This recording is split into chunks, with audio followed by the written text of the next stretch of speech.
Hi friends, ఎప్పుడైనా ఆరోగ్యం బాగలేనప్పుడు ఇలా వేడిగా ఈ కారం చేసుకొని సంగటి చేసుకొని నెయ్యి వేసుకొని తింటే సూపర్గా ఉంటుంది.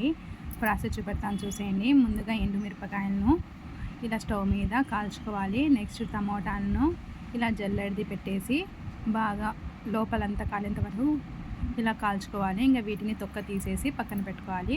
ఇంకా చూడండి, టమోటాలు, వెల్లుల్లి, ఎండుమిరపకాయలు, వెల్లుల్లి కొంచెం ఎక్కువే తీసుకోవాలి. నెక్స్ట్ మిక్సీ జార్ తీసుకొని ఇందులోకి వెల్లుల్లి, ఎండుమిర్చి, తగినంత ఉప్పు వేసి బరకగా మిక్సీ పట్టుకోవాలి.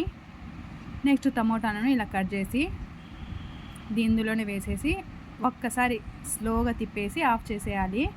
అంతే, చాలా సింపుల్గా అయిపోతుంది.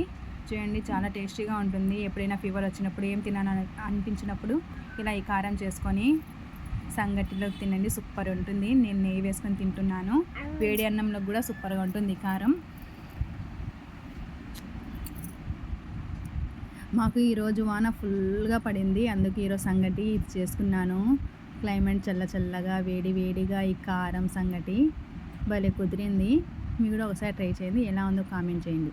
నా వీడియో కనుక నచ్చితే లైక్ చేయండి, సబ్స్క్రైబ్ చేయండి. Thank you for watching.